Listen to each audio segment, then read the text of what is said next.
From Bad Monkey Studios in beautiful Amish country, heard throughout these fabulous United States and around the globe on the World Wide Web, this is The B Team with Cory and Jim.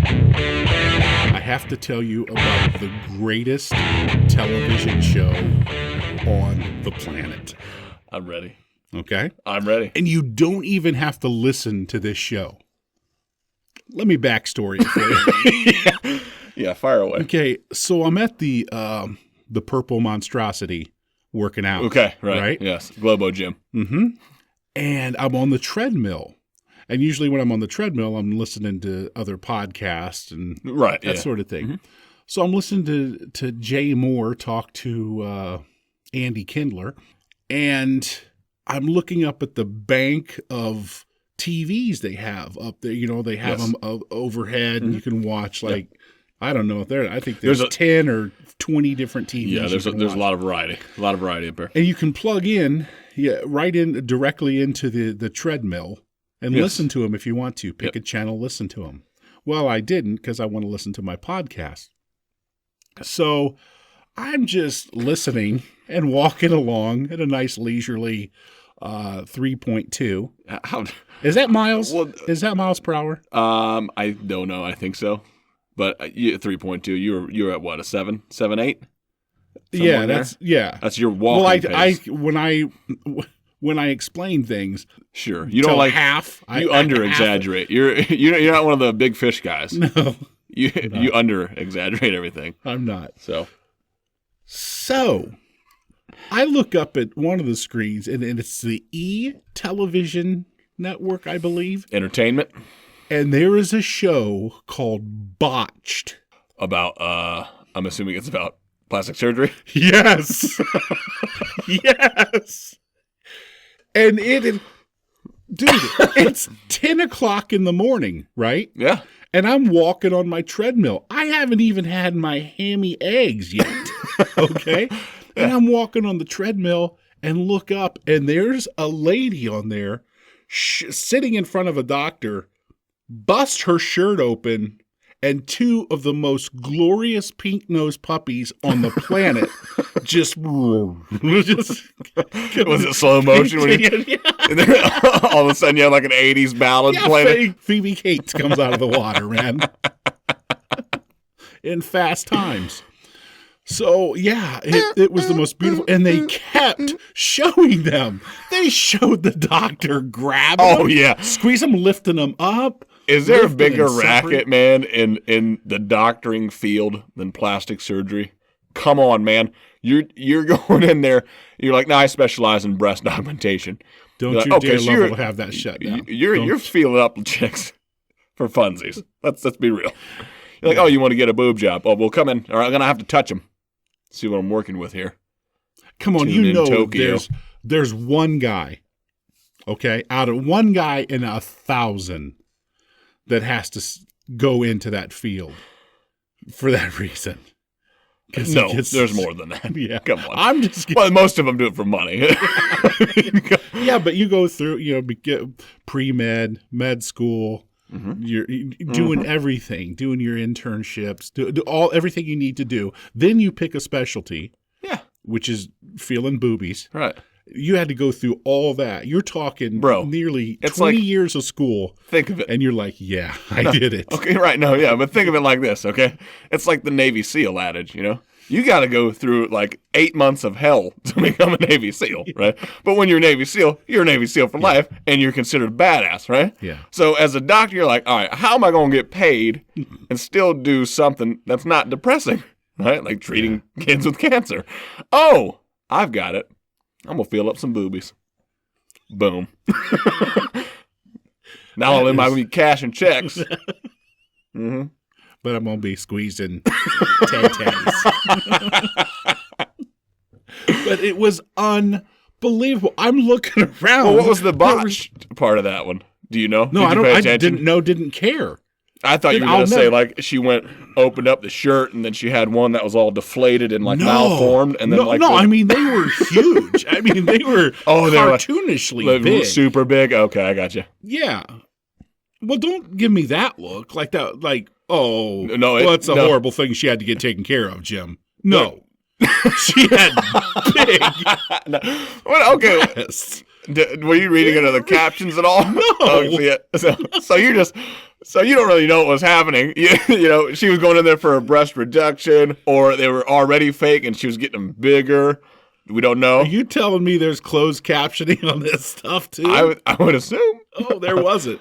Not today. Not today? Not today. Because now I'm intrigued of why she was there. They showed her in every. I was looking at other people like, oh no. I'm being punked here. Somebody, you're sitting there rock hard doing your cardio. When you started out, there was like two old ladies next to you working out too. All of a sudden, you look around, there's nobody in your aile anymore. Everybody's pushed up against the wall. Like a pedophile over here, man. I'm getting away from this dude.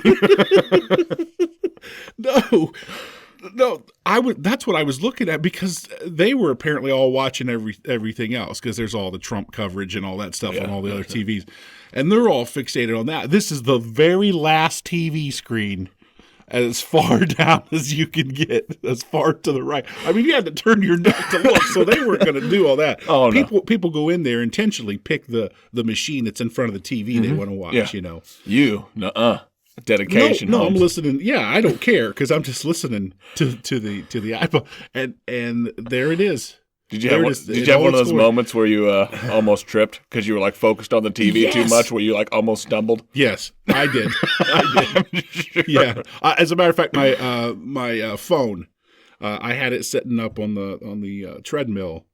Not that there was anything to watch, because that podcast isn't a video podcast, but I just set it up there so I can skip past the commercials. Yes. Don't do that though, guys. Anybody listening, don't skip past any of our commercials. Okay. Thank you. This has been Jim. You can skip them. I would. But I looked around each side of me. There was a guy on the right side of me, and then there were two ladies. One young lady, one really young, and then one older lady. And I'm looking at everybody like, come on, somebody give me a knowing look like you're seeing this too. Because this lady, they show her in a clinical situation where the doctor's looking at her and he's making his marks and stuff and telling her, and they're showing her on the computer that they're going to make her smaller and stuff. But then they do like a full photo shoot with her where she's like laid back. She's laying back. At one point, she was oily. It was just, like, you've got to be kidding me. I will never miss this show again. I came home, put on softcore porn. Beep, boop, beep, beep, boop, boop. It was beautiful. It was beautiful. My new favorite show. This is the B Team with Cory and Jim. They didn't blur it out at all? Nothing like that? They pixelated just the nipple. And not even the areola, just the actual nipple itself. Had like it took That's like just detail 3 work, pixels. man. Yeah. It's a good thing that she wasn't running or doing anything active, because that guy would have had a hell of a time trying to just Could you imagine being the guy using your Surface Pro, pixelating? No, just it's probably just it's probably just a drag and drop. He doesn't have to do individual.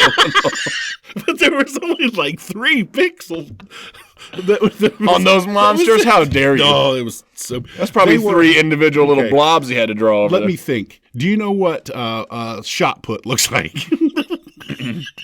Yeah. Almost choked on my max. Yes. Yeah. She had a couple 16-pounders. She was full varsity. She had the varsity size. Couple kettlebells dangling off the the big ones, the 50-pounders. Yeah. I got you. She was pretty neat. Yeah. And a neat looking lady too. Sure. Just on top of it. Mm-hmm. She wasn't like a little, they're not a typical peroxide blonde kind of chickie. She was like a real like nice looking lady. Yeah, they're not going to put any kind of ugly. I think she was. I think she was nice looking. I'm not positive. It could have been a dude. I don't know. I was locked in. It was like a tractor beam. Sucked me right in. Dumb and Dumber. Yeah. Beautiful. No, I've not seen it though. You've not seen the show? I've not. No, I've not either. Now, I mean, you're gonna have like T-shirts and shit. Yeah, you're gonna be that guy. Let me tell you how excited I need some mugs. Let me tell you how excited I am that the holidays are coming, and I don't have to get up early or get out of bed. I can just TiVo, just my whole day, botched, back to back. I thought of an awesome mug for them too, man. You remember the boob mugs back in the day? Absolutely, I remember. All you got to do is take those, put a little paint on it, like they're doing some. Yeah. Boom. You got some old stock of boob mugs. You're welcome, Botched. Whoa. You're welcome. That's nice. Mm-hmm. Good job. Take 2 seconds. You got to paint the little veins on them and stuff, though, because they're usually a mess, aren't they? Yeah, sure. Yeah. Sure. Yeah. All right, we'll move on. For my marriage's sake. Sure. We'll move on. Guess what's happening now in the world? I think I know. Really? It's serendipitous.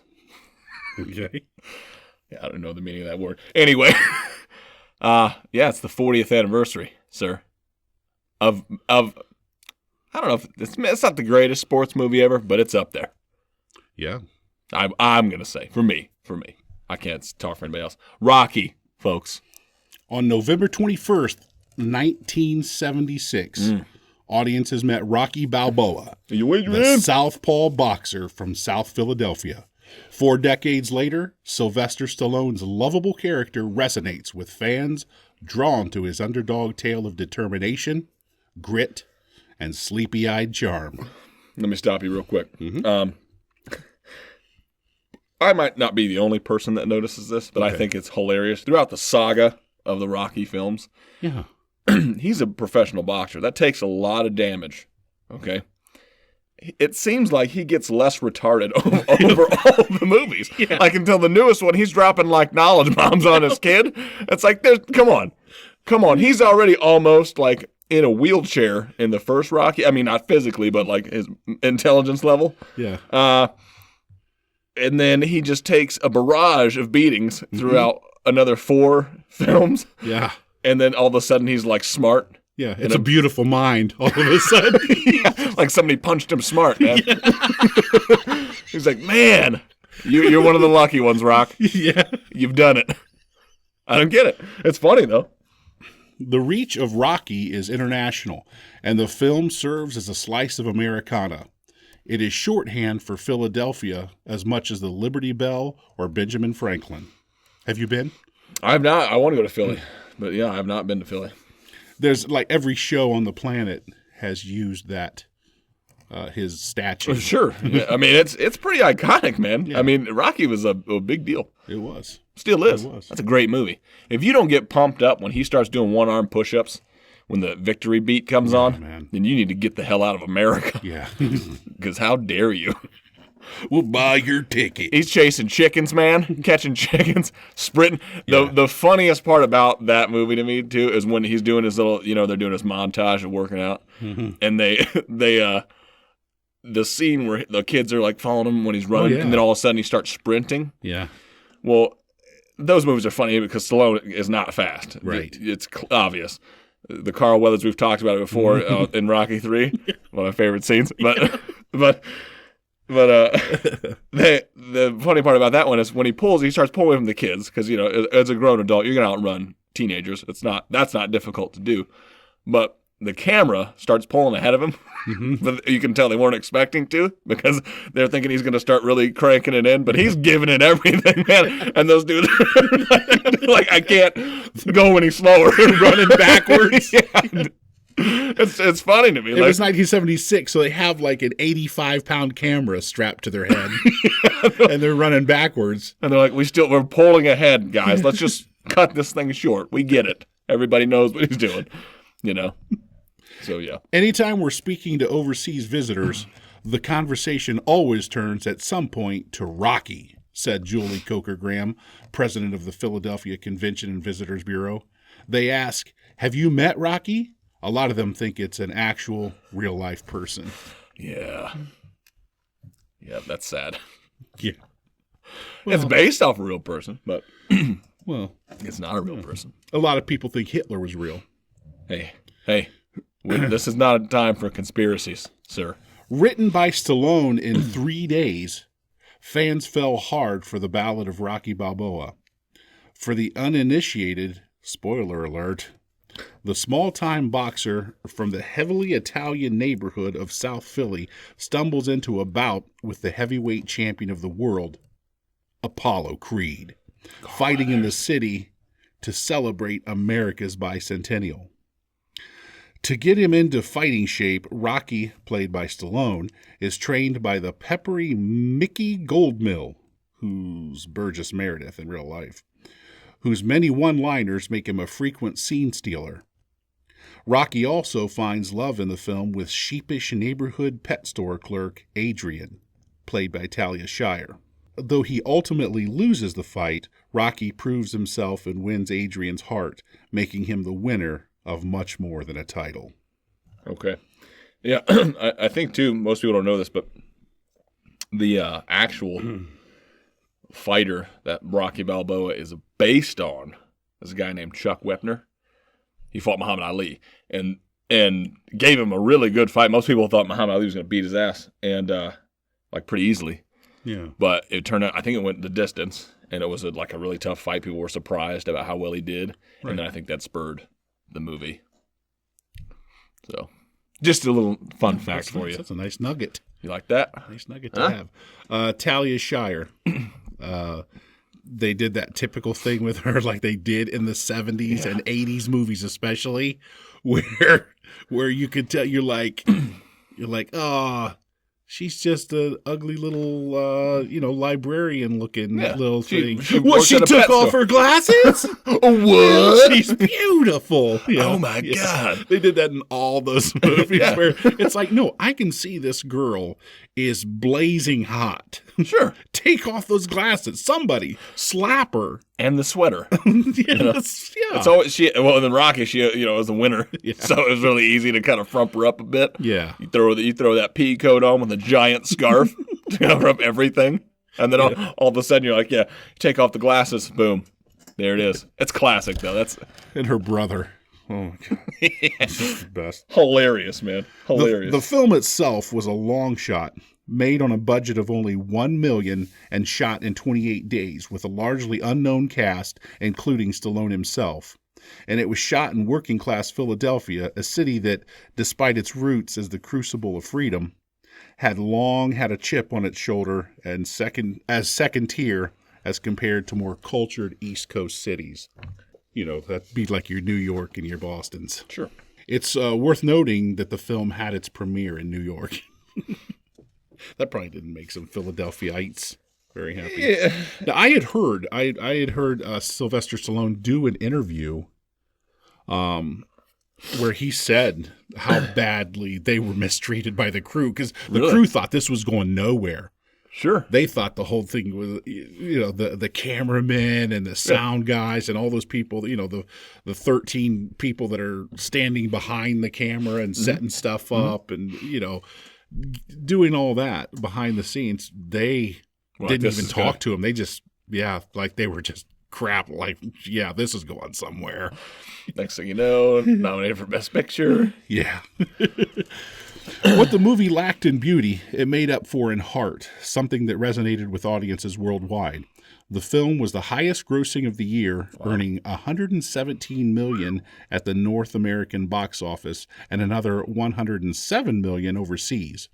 Rocky received 10 Oscar nominations in 9 categories at the Academy Awards, winning 3. Best Picture, Best Director, who was John G. Avildsen, and Best Film Editing. Stallone, Burgess, and Shire were all nominated in acting categories, and Stallone was nominated for his screenplay.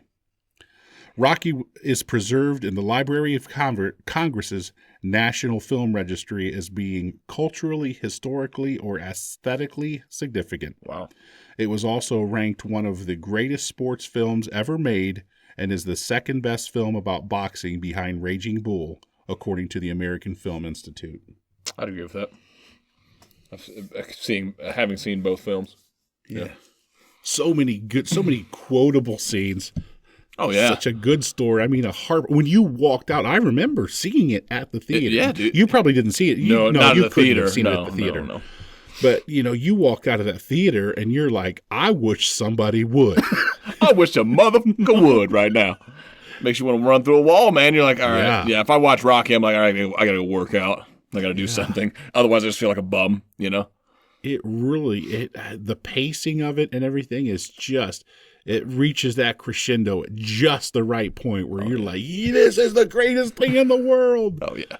Yeah. And it's pretty, they do a decent job with the fighting. I mean, the boxing's not like real technical, but I mean, it's good. Apollo can, or Carl Weathers, he could, looks like he could box for real. Like, yeah, he was for real. I mean, looking, even his, I mean, physique wise, sure, but I'm just his style and everything. He looks like he would be a legitimate fighter, or could be, but he became a professional golfer and actor, and had his damn alligator bit my hand off. In that movie, we're derailing so hard, but in that movie, that scene right there is so awesome because he's like, he starts telling about, Tor kicked me off or had to quit playing, whatever he says, and he goes, Sandler, because you're black? Nope. Damn alligator bit my hand off, cut me down to my prime. Like, it's so out of left field, man. Oh, it's beautiful. When did you see Rocky? First time I saw Rocky. Well, I don't even know. I don't even know. It was probably one of those things where I was younger and it was on TV or something. So my folks were like, or, my dad or somebody was like, hey, you need to watch this or something. I don't know. I literally can't think of the first time I've ever seen Rocky. I just know when I watched it, I was like, this movie's fucking awesome. It was in the theaters forever. Really? Well, it really was. A lot of money. Yeah, it really was in the theaters for a long time because you couldn't go past a theater without seeing that Rocky, up in the shirt. Rocky, right? And they kept it at those things. Sure, because now 117 million, you can do that in a weekend. Back at then I would assume it would take a bit of a run to garnish that kind of money, but especially when tickets were probably like what, $2. $3 to get into a movie. That's a good return on investment. There's no doubt about it. Wrote it in 3 days. Dude. Filmed it in 28 days. You have a month in this movie. You have a month invested in this movie and $1 million. And you get 117. Yeah. Well, let alone 4 other films. Yeah. Well, 5 now. And Apollo Creed. So you get a spinoff movie. Yeah. Come on, man. It's awesome. That's awesome, dude. How was Jamie Foxx not involved in any of those? How did he go? I don't know. His whole career. Well, he was in Ali, though. Yeah. He was in Ali. He did really good in that. Yeah, did he? Yeah. Yeah. Yeah, he did awesome. I'll have to trust you on that. You haven't seen Ali? Oh, you should watch it. It's good. Nope. It's solid. Okay. God. What's the matter with you? So racist. I knew that's what it was going to be. No. I just don't like him. You don't like Ali? That man's an American icon. I know. The movie's about him, not about Jamie Foxx. He's a bit part in that movie, man. He gets like maybe 5 minutes airtime. But just because he's in it, I ain't watching that shit. Like, how dare you even bring it up? Ali, I'll slap you.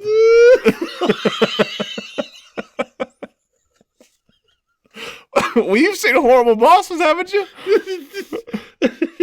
Oh, yeah, I love Motherfucker Jones.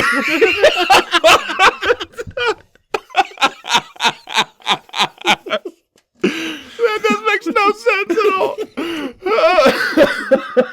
Put him in a dramatic way. Nope, he's garbage. Oh, that's funny, man. Oh. No, man, he did me wrong when he tried to... I can't wait to hear this. He tried to play the piano and sing. You didn't like Ray. Oh my God.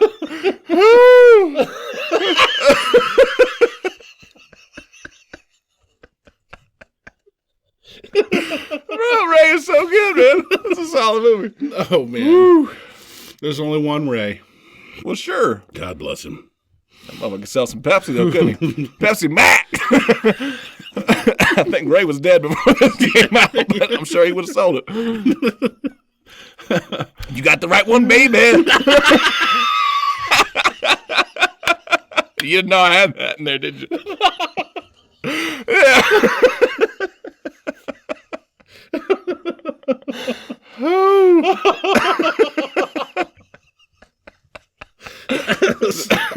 Oh, you gotta stop, man.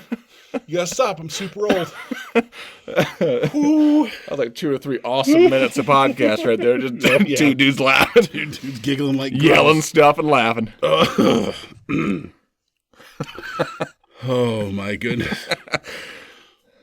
We about done with Rocky? We about to do it for a break, aren't we? Oh, are we? Yeah. I think we better take way past that. A quick break, and we'll be right back.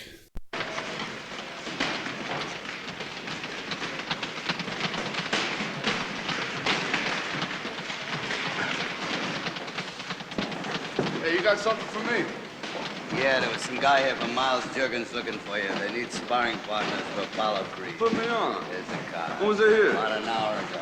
They're probably looking for sparring partners for Creed, you know? I said that before, you dumb dago. You know, I've been coming in for 6 years, and 6 years you've been sticking it to me. I want to know how come. You don't want to know. Yeah, I want to know how come. You want to know? I want to know how! Okay, I'm going to tell you. Because you had the talent to become a good fighter. And instead of that, you became a leg breaker. Some cheap, second-rate loan shark. It's a living? It's a waste of life.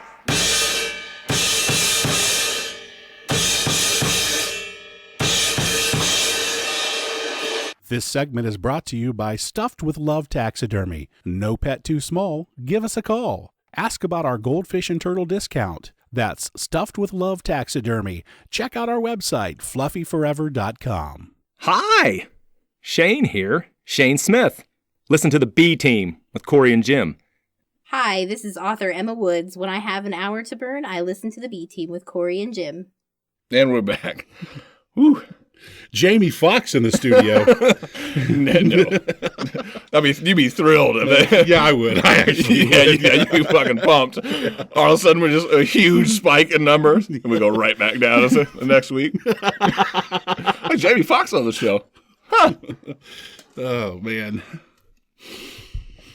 Got some news stories. Let's do some news. Man, if I can start breathing again. Yeah, that's good stuff, man.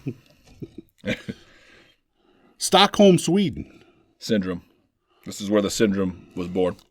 A Swedish trade union has set up a hotline for women to call and vent about mansplaining. When condescending male coworkers over-explain something the woman already understands. Did you know that's what that was? No, I'm not familiar with the term. Mm-hmm. The labor group Union said it created the hotline after hearing complaints from female members that they were constantly being patronized by men in the workplace who sometimes know less than female coworkers, but act like experts anyway. Which I've seen done. Oh, yeah. Well, there's certain guys that do that to everybody. You know what I mean? Like, excuse me. So, God, that Pepsi Max, man, if you get that going, it'll bark back at you. But there's people that do that just not even just to women, it's to everybody. You know, Yeah, they're experts in any category in life. They'll drop some knowledge on you, right or wrong. They'll think it's right, but it's I think one of my favorite things to witness, and I'm not the only one here. I'm sure probably almost everyone feels this way. There's nothing I love more than watching a guy who does that, who's prone to that. Yes. Explaining something like, let's say you have an attorney sitting in the room, but this guy doesn't know the attorney sitting in the room, but he's explaining to all of you, including the attorney, what the law is about and how it should work and how it does work. That I love those situations. Yeah, because I get tickled. They usually end up where, the guy who knows all the facts about what the person's explaining or says something and just deflates that dude with like one comment. Yeah. That is awesome. It is one of the best things to witness, for sure. A spokeswoman for Unionen said the hotline, which will operate for a week, is intended to draw attention to workplace relationships and gender equality. Our objective is to contribute to awareness and start a discussion which we hope will be the first step in changing the way we treat each other and talk about each other in the workplace, Janine Zetterstrom, a union spokesman, told the New York Times. Oh, awesome last name. It really is. That's probably a piece of furniture at IKEA you can get. Zetterstrom. That's rough. It's important to create awareness about how seemingly small things that we do or say add up to a larger issue. Well, you got that right, sister. Mm-hmm. The union said most women have called for advice on how to get male coworkers and bosses to respect their intellect. The group said a large number of men have also called, asking for help getting female coworkers to be more respected by the group. The hotline is staffed by a group of gender experts. Mm-hmm. The term mansplaining came into popular use after a 2008 essay by the author Rebecca Solnit, who recounted the story of a man at a party explaining the importance of a book to her while oblivious to the fact Solnit had actually written the book he was describing. Nice. That's that situation I love. That's good. That's the situation I love. That's good. Yeah. Like, yeah. I was going to go into another story. You're about to start. We really don't have time. No, we have time. No. Yeah. So mansplaining, that's basically what it is. A guy that's just a blowhard dude in an office. That's all it is. Yeah. They don't need to attach signage to it. It's there now. Mansplaining, this and that. No, it's just a dude being a blowhard. They've been around forever. Yes. Oh, they will continue to be. Yeah. Yes. I'm going to have a nice... Sip it up. Sip. You deserve it. That was a tough read, man. That was a long one. That was a long article. That's what she said. Suspected great white shark makes rare appearance in Oregon River. I thought... I pulled this specifically up because I thought you may have a thought or two. I need to hear this. I need to hear the story. I'm not an expert, but I'm curious. You are an expert. I'm curious to know. Astoria, Oregon. A pair of men catching crabs in Oregon caught video of a rare sight. A suspected great white shark in the Columbiana, in the Columbia River. Josh Robb said he and his father-in-law were crabbing Saturday west of Astoria when they noticed an injured seal in the water. Moments later, they spotted the cause of the seal's injuries, an attacking shark. Rob captured video of the scene from about 15 yards away and posted the footage to Facebook. It was almost as big as our boat, Rob told KGW. Once we saw that, we got the heck out of Dodge. People still saying that. Rob said he believes the predator was a great white shark, and biologists from the Oregon Department of Fish and Wildlife said the shark in the video appears to be either a great white or its smaller cousin, the salmon shark. Both types of sharks are often spotted off the coast of Oregon, but rarely in the river, officials said. What's your thought on that? Shark in... It's actually, you know what? It's actually fairly common. Well, for a shark like that, it happened. I don't know if this is horrible. This is my knowledge base is just all, just porn. The hard points of the story, I guess. Oh. But no actual minute facts. There was back in the day, and I don't know the time frame. I want to say it was maybe the 40s or 50s. But there was a little river. The 1940s? Yes. I don't think it was before that. There was a river that these kids would go swimming in, and they started disappearing.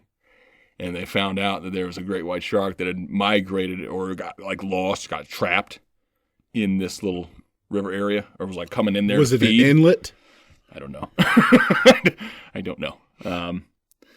But it was attacking these kids. And apparently, I don't know if any other sharks do that very often, but great whites can. Because I don't know what makes them able to, fish in general, it's weird.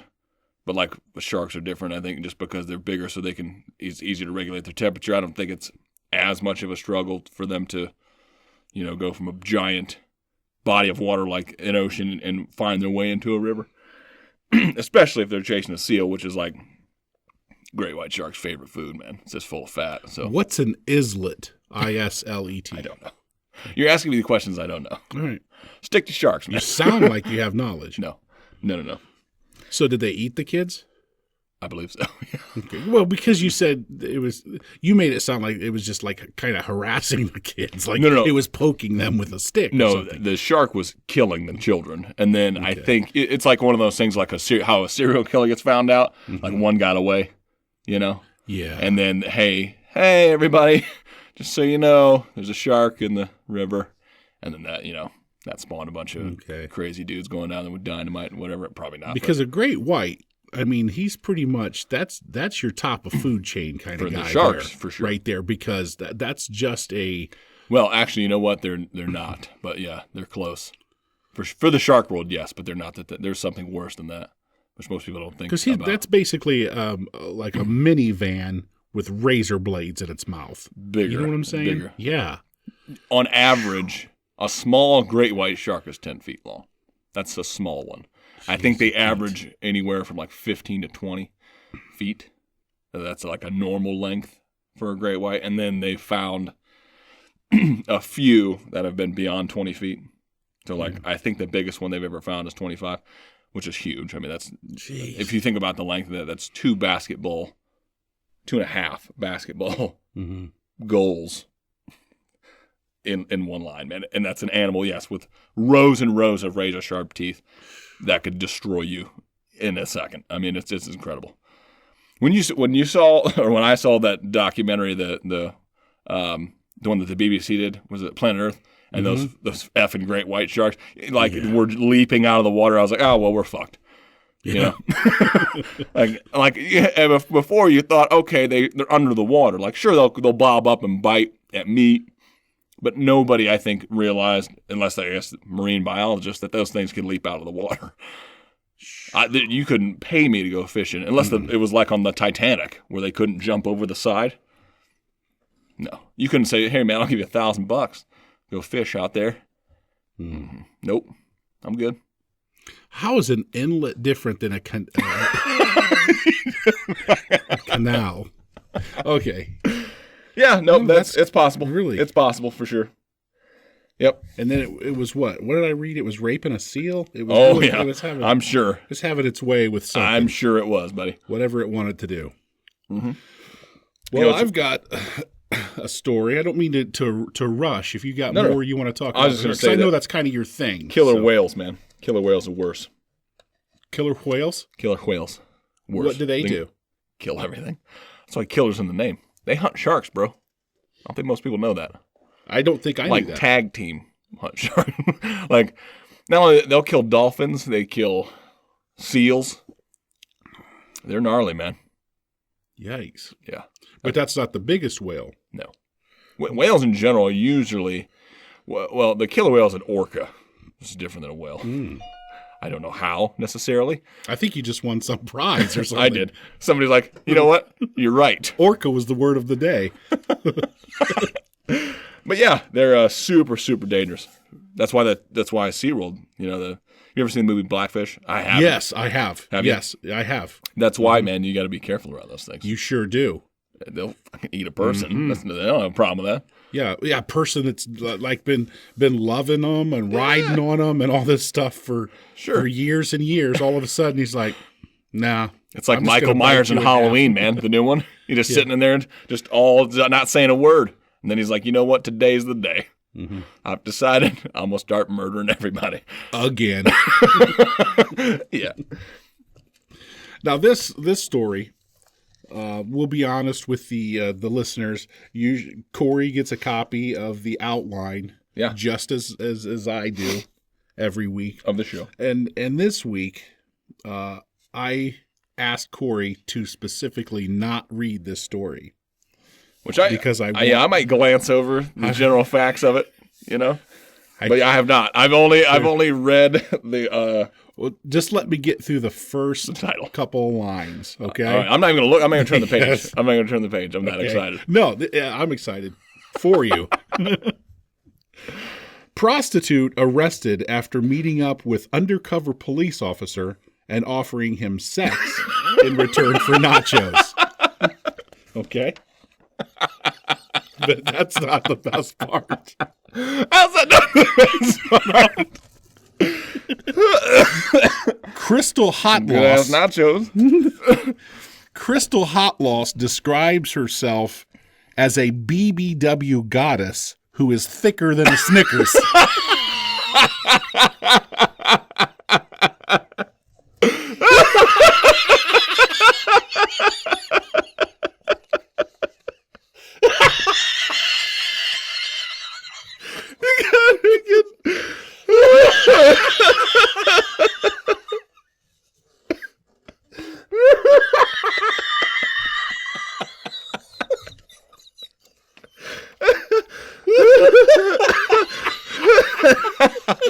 Oh, get it together. You're a professional, man. You gotta be kidding me. Crystal Hot Loss describes herself as a BBW goddess who is thicker than a Snickers and agreed to take snacks in return for sex. Beautiful. A woman offered herself up for sex in return for nachos, according to police. Crystal Hot Loss allegedly placed an ad on an escort website with an hourly rate of $160 per hour. What? Her profile described her as a BBW goddess who is thicker than a Snickers. But when undercover police contacted her, she agreed to $50 and nachos. A detective arranged to meet her at the Los Galos Mexican restaurant in Beaver Township, Ohio. Oh, yeah. So we had to go to the Mirror newspaper in the UK to get a story about Ohio. Come on, man. This is wonderful. Hot Loss from Claresville told the undercover officer what she was willing to do in return for the money and snacks. The officer then broke his cover, arrested the 36-year-old. A 41-year-old man who was acting as her driver was also detained. The pair were then taken to Mahoning County Jail, according to Fox 8. Bail for Hot Loss was set at $1,750. The police officer's report says the female stated that she would provide oral sex for $60. I discussed the previously stated price, and she asked if I had any extra money for her nachos. I handed her the currency, which I had previously photocopied to Hot Loss. She counted it and placed it in her pocket. Boom. So that, she's in jail. Is incredible. If she was taking $50 in nachos for a blowgie, how do you think they're still sitting in jail? For $1,750. Yes. They're not coming up with that. No, sir. She's still there, chilling out. Yep. That story, to me, the whole story. Just that first part, man. Unbelievable. Thicker than a Snickers, man. Well, the title alone, doing sexual favors for nachos. Come on, man. You roll in there with some Taco Bell, dude. You might have the night of your life. Yeah. You never gonna forget, sugar. Oh, dude, I can hardly breathe. You started laughing. That made me laugh harder. Unbelievable, buddy. Shawoo. Thicker than a Snickers. Mm-hmm. Never in my life have I heard that. That's going on a T-shirt, man. Are you? We gonna have to cut her some money. No, we'll just give her some nachos. Nice. We'll give her a bean burrito. She said nachos. How dare you? She gets 2 hot sauces. Want that mild or verde, girl? What you want? Fire? Okay. Did I tell my story, my hooker story, on the air? Yeah, I think that we've talked about that. Yeah. Where you witnessed some awesome. Yeah, I don't know what I do not remember what which episode that was, but it was fairly early on. Listen, yeah, and I don't remember. Yeah, I don't remember which episode it was either. But give them the 10-second version. Okay, really fast. Reader's Digest. I see a lady of the evening at a truck stop. She's going from truck to truck. It's raining. There are mud puddles in the parking lot. In between the trucks, when she gets out, she goes to the mud puddle. She squats over the mud puddle and splashes water on her. On her kibbles and bits. Yep. Or cash and prizes, as you usually say. Dane Cook, man. That's his. Yeah. Cash and prizes. Yeah, she just splashed water on there and went to the next truck. Oh, my God. Yep. That's what you're getting out there. There's no quality control out there. No. There's no. Really this isn't Amsterdam. This isn't Amsterdam, folks. Okay? You're not getting top of the line. You're not getting Angus. You're getting grade D. Okay? Well, let me ask you this. Do you want to do Stevie Ray fact of the day, or do you want to do emails first? You know what? I'll do. Let me hit him with some Ray. Stevie Ray fact of the day. Oh, the day. So a little debunking here. Vaughn died in a helicopter crash. We all know that. In East Troy, or near East Troy, Wisconsin. This is following a concert at the Alpine Valley Music Theater. Okay. Where earlier in the evening, he appeared with Robert Cray, Buddy Guy, serial murderer Eric Clapton, and his older brother, Jimmy Vaughn. Okay. The idea that Clapton gave up his seat in the ill-fated helicopter is a myth. Yeah, doubt it. That's been out there for years, since it happened. Oh, because it's the truth. There. Eric explains in his autobiography, autobiography. That's not autoerotica. No. It's autobiography. Yeah. There were 4 copters chartered to fly musicians back to Chicago. Stevie was on board a different helicopter with 2 of Eric's crew. So Eric lost 2 guys. Did he? Or did he plan a hit to take out 2 guys that he didn't like, kept effing up stuff on tour? And SRV? It's competition, bro. Oh, my God. It's high stakes out there, okay, on the road. You can't have somebody cutting in on your money. Come on now. You don't think he has enough money? Autobiography, yeah. You going to tell whatever story you want to tell, Clapton. Murderer. I'm on to you, Clapton. I'm on to you. Dies around him. The indictment's coming. I'm going to tell you this right now. I don't want to meet him. If we ever do a show, taking him down. Yeah, I'm handcuffing him. Justice is going to be served. I'm getting Dog the Bounty Hunter, and we're rolling. Me and Seagull. We're unbuttoning our shirts. Rocking the ponytails. We're putting leather vest on. Dog will be having his mullet, but... Because this has got to stop. We're going to vest up. Clapton's killed enough people. He's worse than Hendrix and everybody. All the greats, man. He was there. He's like the 6th degree of separate. He's like the Kevin Bacon of people dying. When the cops show up. First question asked. He's walking down the sidewalk. You just see his back. He's like Kaiser Soze, usual suspect, just strolling out of there. Or he's that guy that walks slow motion toward the camera. He's walking slow motion. The building behind him explodes just as he's shrugging his shoulders like, what? I don't know. Wasn't me. Yeah, it was you, I'm Clapton. slow hand. Got some emails. Let's do it. Dutiful says, I like your show, but what's with all the news from the UK? Where the hell are you guys recording your show? Amish country, bro. And in the United States. Listen to the beginning. Maybe I'll play that during editing. I'll play that right now. Yeah, beautiful Amish country. And I mean that's granted. That's kind of specific. You know what I mean? Yeah. There's no Amish in California. You know what I mean? There could be. I don't know. Actually, I might be talking out of my ass right now. Watch out! We're gonna get a strongly worded letter. Yeah. About 2 weeks from now, from a sect. There, yeah. You sons of bitches. Yeah, man. You already know. You already know. What are you doing there? Sons of bitches.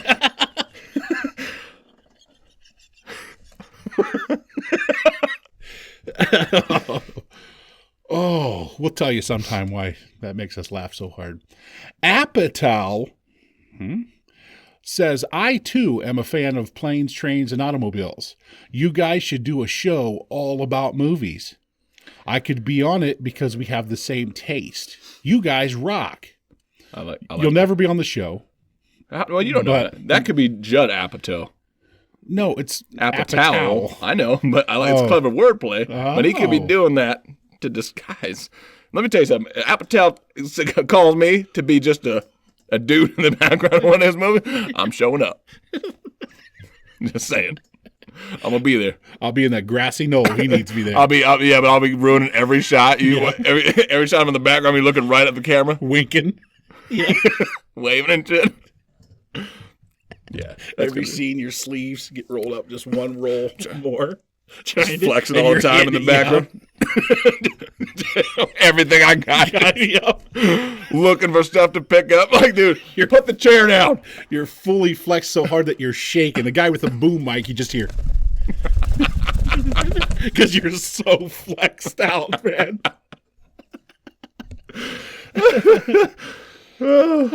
Jaculate, my favorite email name. Yeah, that's pretty dope. Says, hey, Cory. Do you guys do any impersonations? I think you'd be good at it. I can do an excellent Christopher Walken if you want me to call in sometime. I do want you to call in. Why does everybody want to be on the show? We don't have a call in. We need to get a call in line because that'd be awesome. We will. Because I bet, the bad thing about that is you have people tell you that you can do a good impression. Yeah. And then there's certain people that really can, but then there's some people that have been told, oh, man, that sounds really good because people being nice and be mean to them. Which can sometimes be the funnier one. Yes. It can be funny, maybe not spot on. Right. You do, one of my favorites you do, I don't know if it's his name or not, but he's the guy. I know you're talking about. Herb? The old neighbor guy? I think it is. On Family Guy? I don't know his name. I think it's Herbert the Pervert, but I'm not for sure on that. Okay. But yeah, I do an okay version of that. Can you tease us just a little bit of it? Hang on. Let me set it up. All right. I'm a little neighbor kid. I'm a little neighbor boy. Between the ages of between the age of 8 and 11, and I come to deliver your paper. Muscly on paper boy. You like popsicles? Got a whole mess of popsicles in the basement. Yeah. I love that. My favorite skit of that one is the Tylenol PM one. Whoever can take the most Tylenol PM wins. That's my favorite, man. That's my favorite. It's so good. So good. I get compliments on my Pesci. You do. What the fuck you guys doing? Yeah, man, it's so good. That's all you have to do. And it's the fucking best. You just say the F word. A lot. You just sound squeaky and say the F word. Yeah. And be real agitated about stuff. About everything. Now, recently, we have figured out that you sound a lot like Archer. I don't hear it personally. Yeah? But... Can you do I don't know. I would need a line. I've watched the show, but just not enough. Let's see. I think I could if I had enough time to dedicate to it, but I don't know. I would think it would sound awesome, but it would come out fucking just terrible, probably. Oh, we'll come back to. Let me work on it. Let me work on it. I'll throw a little at you. Okay. Some people do horrible. We were talking about Chris horrible. Walken. Yeah. That's one. Everybody thinks they can do Walken. Because it seems easier than it is.